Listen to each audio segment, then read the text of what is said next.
राजस्थान के संदर्भ में अगर बात करें तो 12 जगह चुनाव हुआ है। पिछली बार 12 की 12 सीटें एनडीए गठबंधन को थी और इस बार बीजेपी से ज्यादा इन 12 सीटों में कांग्रेस की सीटें आ रही हैं, ये निश्चित है।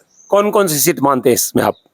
शेखावाटी की सभी सीटें कांग्रेस के पक्ष में जा रही हैं और तारानगर की आपको स्थिति पता है कि पहले से ही हॉट सीट रही है और इस बार भी वहां करीब 3% मतदान पिछले के मुकाबले बढ़ रहा है। वैशाली साड़ीज, दुल्हन लहंगे, फैंसी लहंगे, साड़ियों की सभी रेंज का एकमात्र शोरूम वैशाली साड़ीज, घंटाघर के पास, सुजानगढ़। नमस्कार, एसएन सुलह में आपका स्वागत है।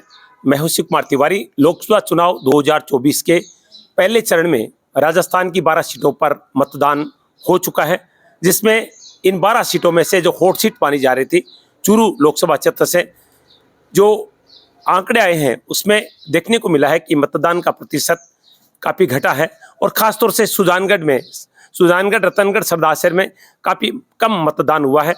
तो आज बातचीत करने के लिए हम सुजानगढ़ विधायक मनोज मेघवाल जी के पास आए हैं, क्योंकि कोई भी चुनाव होता है उसके बाद में एक विधायक जो है वो आसपास के क्षेत्रों से, अपने विधानसभा क्षेत्र से फीडबैक लेता है और अन्य विधायकों से बातचीत भी होती है। तो बातचीत करेंगे मतदान के बाद में विधायक मनोज मेघवाल जी से। बहुत बहुत स्वागत है आपका। क्या कहना चाहेंगे जिस तरह का मतदान हुआ है और हर जगह चर्चा यही है कि लोगों में उदासीनता देखने को मिली है, मतदान का प्रतिशत कम हुआ है, आप इसको किस रूप में देखते हैं? देखिए, पूरे देश में करीब 100 सीटों पे अभी चुनाव हुए और भारी मात्रा में मतदान कम हुआ है। पर चूरू के संदर्भ में अगर देखें तो राजस्थान में 12 सीटों में सबसे कम कमी कहीं आई है तो वो चूरू में आई है, लगभग 2% की। बाकी अन्य विधानसभाओं में 4% से लेके 10% तक कम हुआ है, पर चूरू में 2% कम हुई है। और पूरे देश में देखें तो करीब करीब 7% मतदान कम हुआ। उस हिसाब से देखें तो चूरू में काफी हद तक पिछली बार की तरह मतदान हुआ है। जी। और एक चीज और देखने को मिली है कि 96 विधानसभा क्षेत्रों में केवल एक कामा है जहां पर प्रतिशत बढ़ा है, बाकी हर सीट विधानसभा क्षेत्र में मतदान का प्रतिशत घटा है। और विधानसभा चुनाव में अभी हमने देखा कि भारतीय जनता पार्टी ने अच्छा प्रदर्शन रहा। तो आप ये मतदान का प्रतिशत जो घटा है इसको किस रूप में देखते हैं? मतदाताओं के मन में क्या रहा होगा आपके हिसाब से? देखिए, दो चीज है। एक तो जो पिछला विधानसभा चुनाव है उससे तुलना करें और एक पिछला लोकसभा चुनाव उससे करें जी। तो ये मान के चलिए कि विधानसभा चुनाव के मुकाबले हमेशा लोकसभा चुनाव में मतदान प्रतिशत कम होता है। और अगर लोकसभा चुनाव से तुलना करें, अगर उसमें कमी आई है तो वो वास्तविक कमी है कि क्या कारण हुए। आपने बात की कामा की, तो मैं बता दूं अपने 8 विधानसभा क्षेत्र है, तो अपने भी तारानगर विधानसभा क्षेत्र में पिछले लोकसभा चुनाव से इस बार मतदान बढ़ा है। और तारानगर की आपको स्थिति पता है कि पहले से ही हॉट सीट रही है और इस बार भी वहाँ करीब 3% मतदान पिछले के मुकाबले बढ़ रहा है। बाकी क्षेत्रों में 2 से 3% मतदान कम हुआ है। और इसके कारण में एक सबसे बड़ा कारण तो ये जो चुनाव की तिथि थी इस बार 19 अप्रैल, ये जो 6-7 दिन लगातार शादियों का सीजन है उसके बीच में आई है, क्योंकि 17 तारीख को रामनवमी थी, उस दिन से शादियां शुरू हुई और करीब करीब ये 23-24 तारीख तक लगातार भारी शादियां हैं। तो उसका असर हुआ है कि भी लोग कहीं दूसरी जगह शादियों में गए हुए, कहीं लोग शादियों की वजह से मतदान करने तक पहुंच नहीं पाए हैं, और कहीं जिस दिन सेम डे शादी है या मायरा है तो वहाँ लोग कहीं ना कहीं लेडीज जो है वो एक दिन पहले चली जाती है कहीं अपने पियर में, तो वो नहीं देने की आती है। इस चक्कर में थोड़ी ये कमी। और दूसरा बड़ा कारण जो हुआ है वो ये हुआ है कि जो फसल कटाई का जो इस समय है वो एकदम पीक समय है कि भी खेतों में फसल कटाई चल रही है और बहुत से जो मजदूर क्लास हैं वो दूसरी जगह मजदूरी करने जाते हैं, वो वापस नहीं आए। कुछ खेत में जो हैं वो जो है अपने उन लोगों को नहीं छोड़े जो उनके यहाँ मजदूरी करते हैं, जो खेतों में काम करते हैं, उनको छुट्टी नहीं दे पाए कि वो आप जाओ और मतदान करो दूसरे गांव में जाके या अपने। और इसका सबसे बड़ा कारण है कि मौसम भी पिछले 3-4 दिन से थोड़ी सी ऐसी मार रही कि किसानों का बहुत बड़ा रहती कि जो 4 महीने मेहनत की कहीं फसल चौपट नहीं जाए, एकदम वो पीक टाइम था, वो भी कम मतदान का प्रतिशत का रहा। और आपने देखा होगा कि शहर की बजाय गाँव में मतदान प्रतिशत घटा है, शहर में इतना नहीं घटा।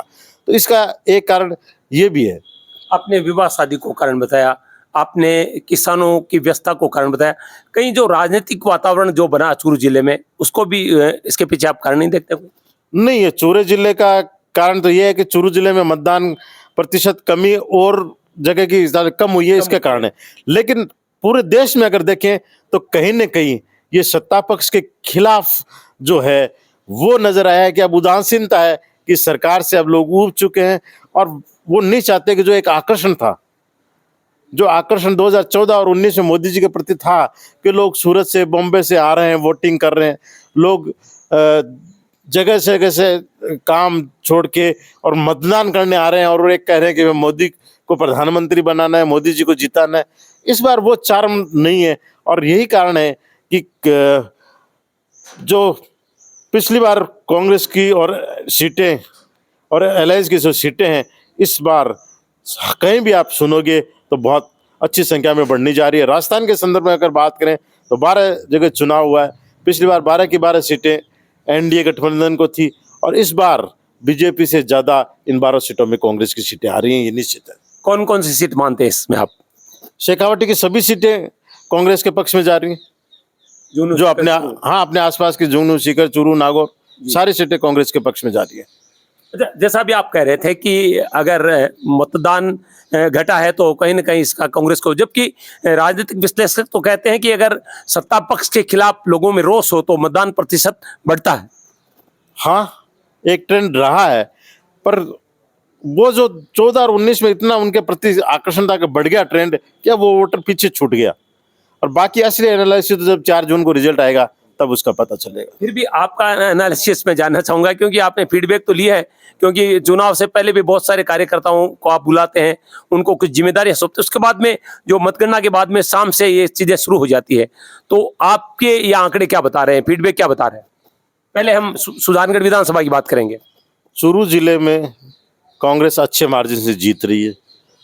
6 सीटें चूरू जिले की, 2 सीटें हनुमानगढ़ जिले की हैं और 8 सीटों में कोई भी ऐसी सीट नहीं है कि जहां कोई कमजोरी हो और 8 सीटों में कांग्रेस बढ़त बना रही है और एक अच्छे मार्जिन से चूरू की सीट जीतेगी।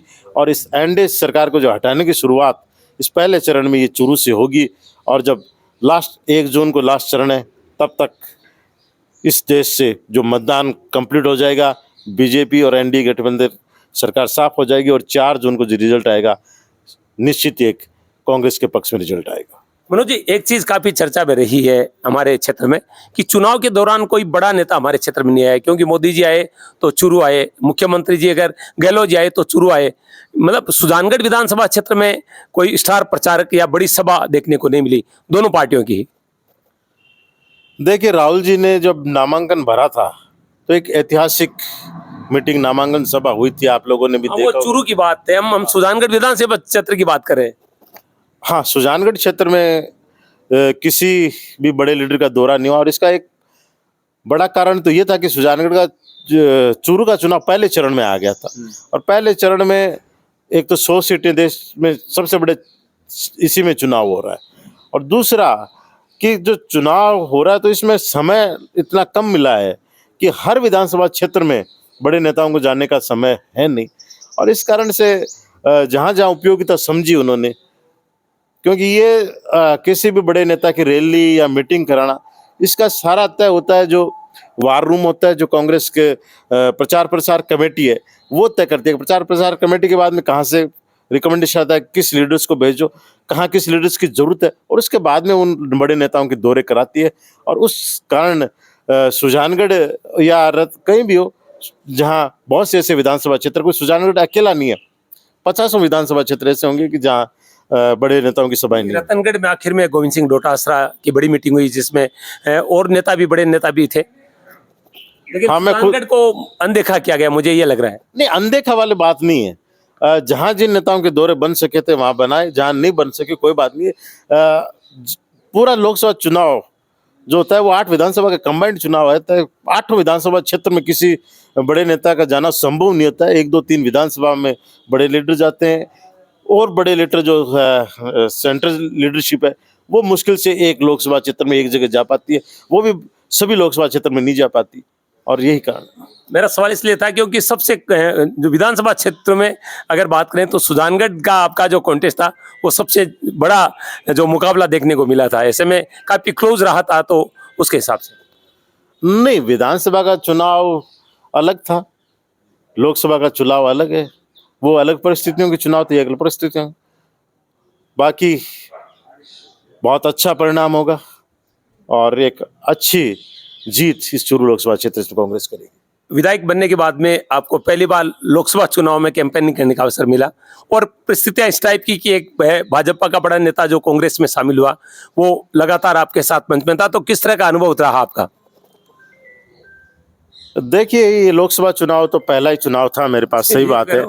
पर हाँ, हम लोगों ने, पूरी हमारी टीम ने, सुजानगढ़ की जो कांग्रेस की टीम थी, उन्होंने मिलकर चुनाव प्रचार किया, चुनाव लड़ा।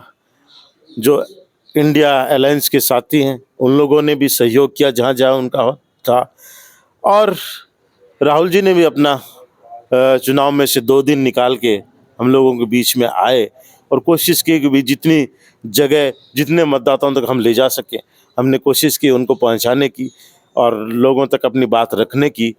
बाकी लोकसभा चुनाव में हर गांव में या हर वार्ड में पहुंचना संभव नहीं हो पाता लोकसभा प्रत्याशी के लिए, पर हमने इन 2 दिनों में कोशिश की भी जितने जगह वो पहुंच सके अपनी बात कह सकते, प्रयास किया। क्या समझते हैं जो बातें आपकी हुई है तमाम विधायकों से, अगर हम सरदार शहर की बात करें, रतनगढ़ की बात करें, चूरू में तो भाजपा के हैं, तारानगर बुढ़ाने से बात हुई होगी, तो जिन जगह राजगढ़ में सब जगह जो बातें हुई है, आपको क्या लग रहा है कितना मार्जिन मानते हैं, किस तरह का मुकाबला मानते हैं आप? देखिए, अभी कहीं से भी ऐसी खबर नहीं आई कि कहीं कांग्रेस किसी विधानसभा क्षेत्र में पिछड़ रही है। कम ज़्यादा मार्जिन अलग अलग विधानसभाओं को हो सकता है, वो अलग बात है, पर आज की स्थिति में जो समाचार हैं कि 8 की 8 विधानसभा क्षेत्र में कांग्रेस पार्टी लीड कर रही है। चलिए मनोज जी, बहुत बहुत धन्यवाद बातचीत के लिए। Thank you. धन्यवाद। ये थे विधायक मनोज मेघवाल, जिनसे हमने मतदान के बाद में बातचीत की है और आप विश्वास जता रहे हैं कि 8 विधानसभा क्षेत्र, जिसमें 6 जो है चूरू जिले में, 2 हनुमानगढ़, नौर भादरा, सब में आपकी ये मानना है कि कांग्रेस हर सीट पर लीड ले रही है। एक सवाल रह गया था, हमने देखा कि इस बार सुजानगढ़ में जो मुस्लिम वोट है वो लगभग माना जा रहा है कि 5-6% घटा है, उसके पीछे आपको कारण देखते हैं? देखिए, जो विधानसभा चुनाव से आप अगर तुलना करोगे तो करीब 10% वोटिंग विधानसभा चुनाव से कम हुई है, पर लोकसभा चुनाव पिछले से तुलना करोगे तो वो मतदान प्रतिशत वही है, वो कमी नहीं है। अगर 10% मतदान कम हुआ है तो हर कास्ट का 10% मतदान कम हुआ है लगभग, और उसमें अगर माइनॉरिटी का 5% ही कम हुआ है तो वो एक सुखद समाचार है हमारे कांग्रेस के लिए। धन्यवाद मनोज जी। तो ये खास बातचीत मनोज मेघवाल जी से, जिन्होंने उम्मीद जाहिर की है कि हर विधानसभा क्षेत्र में कांग्रेस बढ़त लेती है, साथ में शेखावाटी की, नागौर सहित 4 सीटों पर आप उम्मीद करें कि कांग्रेस के प्रत्याशी जीतने वाले हैं। अब देखना है कि 4 जून को जब मतगणना होगी उस समय रिजल्ट क्या आते हैं, यानी ऊंट किस करवट बैठता है। ऐसे सुलगले में शिव कुमार तिवारी, विवेक तिवारी के साथ आप सबका धन्यवाद। नमस्कार।